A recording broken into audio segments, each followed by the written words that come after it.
This is the artificial intelligence voice of Jordan Peterson narrating this pod-slice summary of the Jordan Peterson podcast. The conversation between Dr. Jordan Peterson and Ambassador Robert O'Brien delves into O'Brien's work under the Trump administration, particularly his role as a security advisor and his prior experience in international hostage negotiations.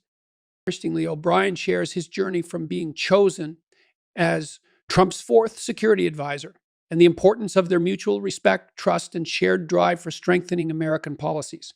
He emphasizes that credibly safeguarding America was their main focus. Prior to becoming national security advisor, O'Brien was serving as a hostage envoy for Trump, a role he embraced after contemplating its significance. It involved performing diplomatic duties and orchestrating strategic negotiations for the safe return of Americans detained abroad. From O'Brien's perspective, the success of his role as hostage envoy is attributed to his diplomatic experience in the Bush administration and his time as an Army officer.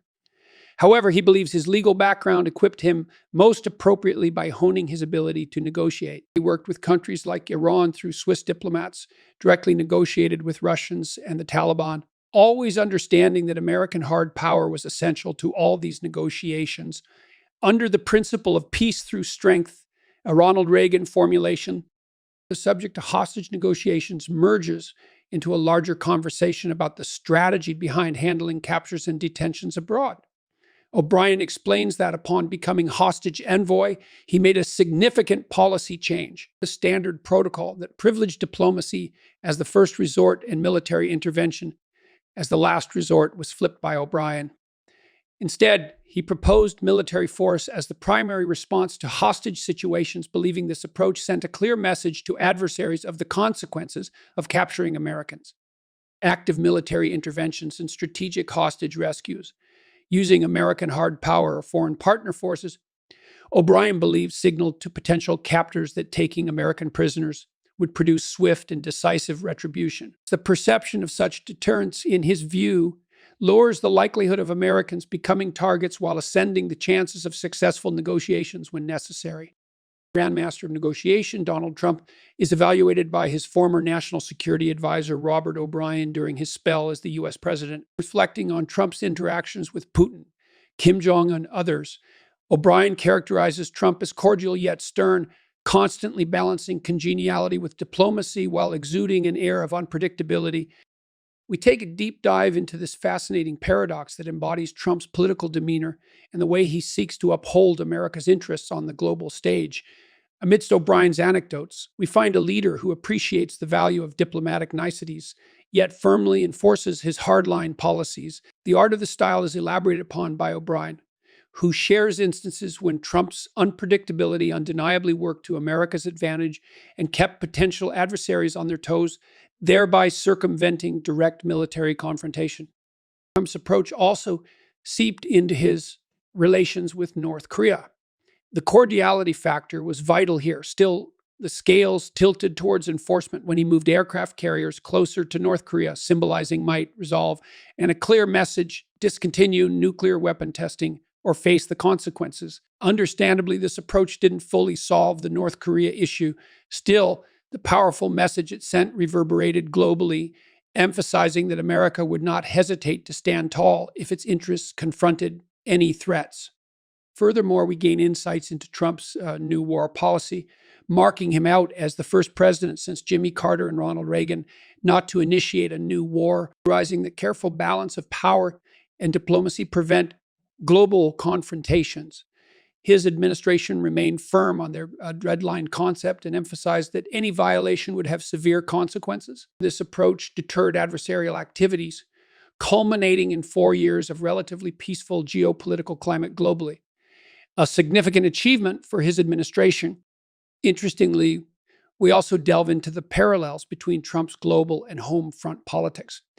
The unpredictability and perceived menace that caused disarray among his political opponents domestically could very well be the same traits that held potential foreign adversaries at bay. While his style saw uproar domestically, it seemed to serve as an effective deterrent on the foreign policy front.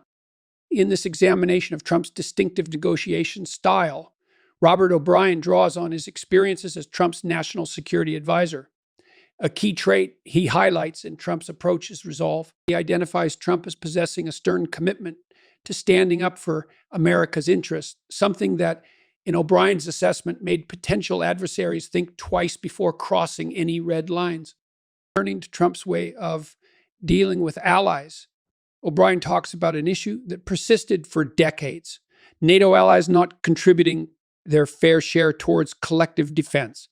He explains that every U.S. president since 1972 had campaigned on a promise to make Europe pay its fair share, but none, not even Reagan, succeeded. Trump, however, managed to make significant strides in this area by boldly asserting that America would not shoulder this burden alone. The tactics used in these negotiations also provide a fascinating insight into Trump's character. Rather than falling on military force, which wouldn't be applicable against allies like NATO, Trump used his keen negotiation skills honed through years as a real estate developer. He played hardball when necessary, but balanced this with the need for partnership. His firm stance enabled a transformation from only 4 or 5 countries paying 2 of their GDP to 11 states committing to do so. In monetary terms, it translated into $400 billion in commitments for new NATO spending over the next decade. While Trump met backlash at the time for his tactic, including allegations of arrogance and rudeness, O'Brien argues that it bore fruit. Germany, in particular, acknowledged in hindsight the merit in Trump's demands. The increased defense funding saw some European countries upgrading their military equipment, leaving them better equipped to aid others. For instance, when Russia invaded Ukraine, it was older Soviet equipment that the newly strengthened Euro states had replaced equipment that was then vital in initially aiding Ukraine. Thus, Trump's bolstering of NATO indirectly contributed to Ukraine's defense capability during this critical moment. Dr. Jordan Peterson digs deeper into Trump's character traits that enabled these successes, starting with his NYC real estate background.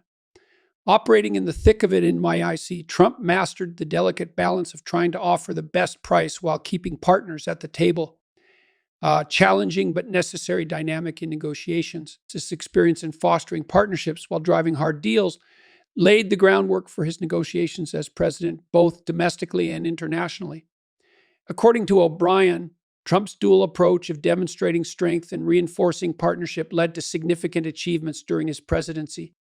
The podcast continues as O'Brien, having explained the principles underpinning Trump's distinctive negotiation style, now turns to discuss his own experiences as a negotiator, both privately and diplomatically. He agrees with Dr. Peterson's reinforcement of active listening, honesty, and the ability to say no, stating that from his experience, these are crucial skills in any negotiation, be they military, diplomatic, or simple litigations. O'Brien asserts that regardless of the parties involved, respect and cordiality form the bedrock of any negotiation and cost nothing but humility. He also emphasizes understanding what the other side wants in their bottom line, as this requires active listening. He sternly advises against lying during negotiations. He maintains that although not all details may be disclosed, outright deceit should be avoided as it diminishes credibility. Lastly, he champions the ability to say no, stating that one must have the courage to walk away from the negotiating table when necessary. Narrating an incident, he recounts how during a high-stakes negotiation, when he realized that new conditions were being imposed on an agreed deal, he rose and walked out. This action incited shock on the opponents as well as his State Department colleagues, but led to reverting to the original deal. He argues that the ability to say no or walk away from a negotiation does not mean you cannot return. It simply indicates you won't be pushed around and can protect your interests.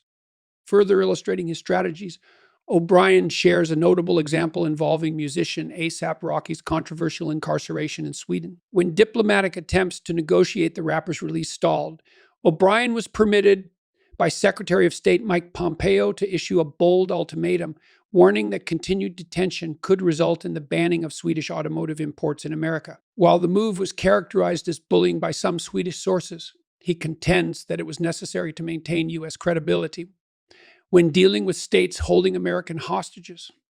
These high-profile case examples highlight the central role of negotiation in international diplomacy. Throughout the next phase of the podcast, Ambassador Robert O'Brien delves into some of the reasons he views the U.S. withdrawal from Afghanistan as catastrophic. O'Brien makes it clear that his rationale goes beyond the immediate fallout from the withdrawal. He suggests that a short attention span is one of the main challenges that Western societies face, often forgetting impactful events in global politics like the Afghan withdrawal. In O'Brien's view, adversaries such as the Chinese Communist Party do not forget or dismiss these occurrences in the same way.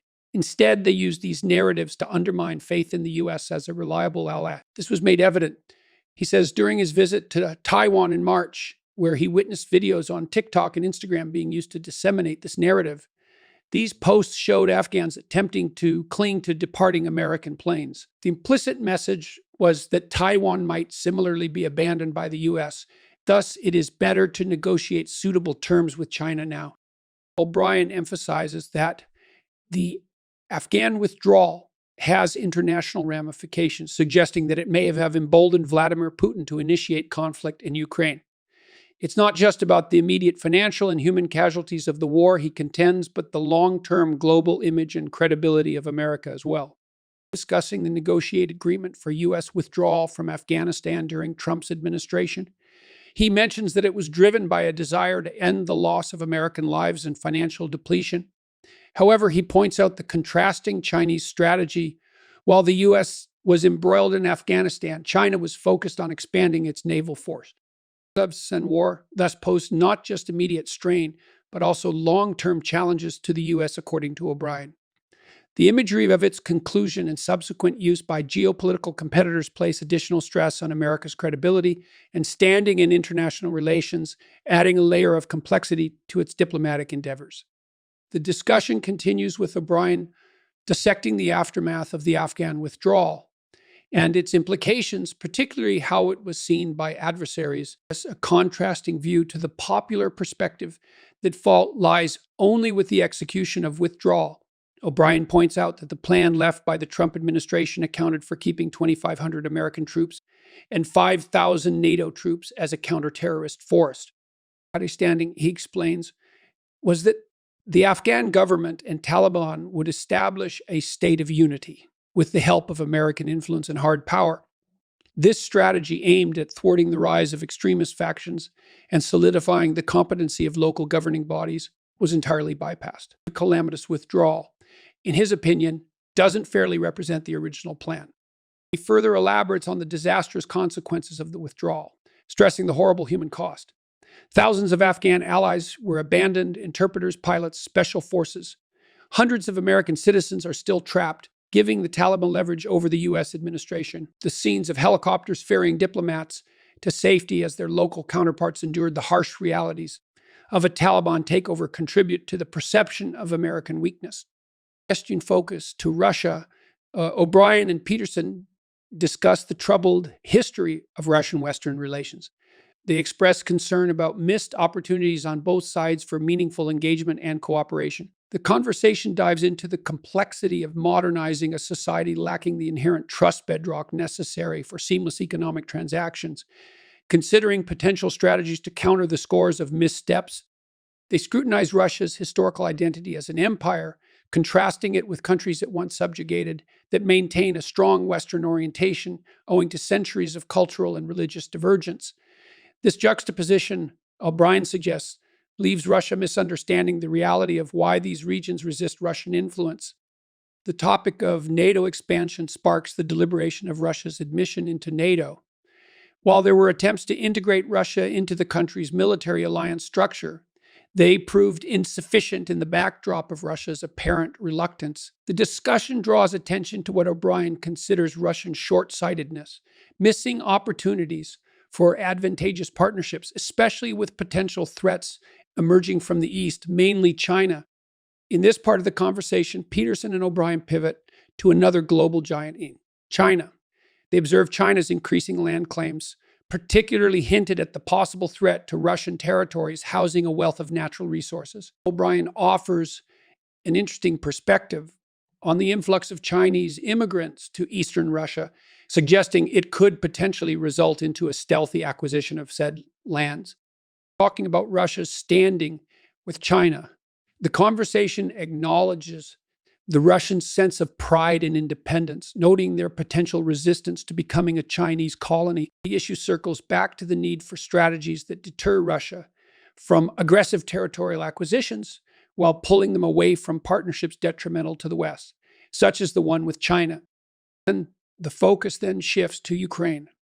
In terms of resolving the Ukrainian crisis, O'Brien emphasizes that foreign powers cannot negotiate on Ukraine's behalf despite Western sympathy for their cause. Reflecting on historical instances of diplomatic failures, he stresses that a stable, long-lasting solution will only emerge from direct negotiations between Ukraine and Russia. In the midst of the Ukraine discussion, Peterson puts forth a possible approach to resolving the Ukrainian crisis, which takes into account Russia's apparent reluctance to relinquish Crimea and suggests the idea of implementing internationally supervised referendums in contested territories. Notably, they also indulge in introspective self-evaluation of Western diplomacy, mentioning the potential dangers of appeasement, strategically or otherwise, exemplified by Chamberlain's infamous peace for our time moment before Withdrawal. As the discussion veers back to Russian resources, the recognition of the integral role Russia and Ukraine play in global food security comes to light. Their agricultural output not only contributes significantly to the world economy, but in many ways is a bulwark against global famine. Lastly, O'Brien circles back to a previous comment on Russia's reluctance to engage with Western strategies. He notes that while Western powers can provide counsel, support, and resources, ultimately, Ukraine and Russia must lead their own negotiations for a sustainable peace. The conversation between Peterson and O'Brien deepens with a compelling discourse on the Ukrainian crisis. O'Brien reflects on the starkness of the situation, highlighting the atrocities committed, such as the displacement of 100,000 Ukrainian children who have been transported to Russia. This act, he muses, might be an attempt by Russia to improve their unhealthy demographic situation. From there, the talking points point to the role of Western powers in this conflict. Significantly, O'Brien underlines how foreign support should be administered righteously, especially since Ukraine, as the invaded party, suffers from actions such as war crimes and complete demolition of cities. He indicates a future in which Western powers may have to insist on direct negotiations between Ukraine and Russia if the Russians show a genuine willingness to resolve the crisis. The critical role of the U.S. and the West at the negotiation table is a point of emphasis. O'Brien criticizes the misstep of allowing China to take the lead in peace negotiations, asserting that this role should be taken up by the U.S. and the West. Interestingly, he suggests potential options for such a challenging diplomatic task could come from a new administration, maybe led by Trump or DeSantis, that can approach the situation afresh. Naturally, the conversation does not discount Ukraine's enormous suffering, the irreplaceable loss of lives, both civilian and military. They articulate the sacrifice of those directly in the fray and the distant victims of diminished grain supplies, affecting food security in the Middle East, Africa, and Asia due to the conflict. Addressing the bleak outlook of the current situation, O'Brien speculates on variables that could expedite the resolution process: a change in government in the U.S., stall in Ukraine offensive, or even the unlikely shift in Russian governance. Shifting gears, the discourse then steered towards the Abraham Accords, asking O'Brien for an overview, its successes and potential for future extensions. As a proud accomplishment of the Trump administration, the Abraham Accords saw the unprecedented peace deal between the UAE and Israel despite the odds. The result saw a strategic alliance that has bolstered their defense against Iran, facilitated an influx of investments into Israeli tech startups from the UAE, and most importantly, achieved peace for peace's sake. With tensions previously deemed insurmountable now calmed and mirroring camaraderie, the Middle East presents an encouraging testament of peace for the rest of the world, including Russia and Ukraine. And the possibility of the Biden administration persuading Saudi Arabia to join the Abraham Accords gets brought up, a move that would significantly enhance the Accords' impact despite the potential political gains that Biden may benefit from, which many believe Trump should have received during his administration. The discourse takes an optimistic turn as Peterson and O'Brien weigh the potential of more countries joining the Abraham Accords. O'Brien suggests that Saudi Arabia's inclusion could spark a gold rush for peace, encouraging other countries such as Kuwait and Oman, and even some African nations, to participate. It's envisioned this domino effect could pave the way for Palestinian statehood. Despite their potential from a prosperous pool of doctors, businessmen, and well-educated individuals, O'Brien laments that Palestinians have long been suppressed by their own corrupt leaders and Islamic extremists. An expanded Abraham Accords could provide a chance for the Palestinians to prosper. O'Brien also acknowledges the hard work the Trump administration put into establishing the Abraham Accords, yet hopes that the Biden administration will continue this progress and pursue the inclusion of Saudi Arabia. The ensuing miracle of peace and economic expansion would benefit not only the inhabitants of the participating countries, but stir a wave of hope worldwide. For Peterson, this vision of unity among the Abrahamic faiths, particularly if promoted by the Biden administration, symbolizes a beacon of hope in a world often marred by hostilities. However, for this to happen, it would require the current administration to acknowledge the contributions of its predecessor, even if grudgingly. For both Peterson and O'Brien, the long-term gains outweigh such a minor concession, and they express their wishes for its success. While O'Brien acknowledges that this dream's realization is dependent on a multitude of factors, he and Peterson remain hopeful for a peaceful and prosperous Middle East. Towards the conclusion of their conversation, the dynamics shift into a more personal conversation, with Peterson inviting his listeners to join him on the Daily Wire Plus sides to delve deeper into Ambassador O'Brien's life. Check out the full podcast by clicking the link in the description below. Make sure to comment, and subscribe for more content like this. Thank you for listening to this podcast summary episode of the Pod Slice.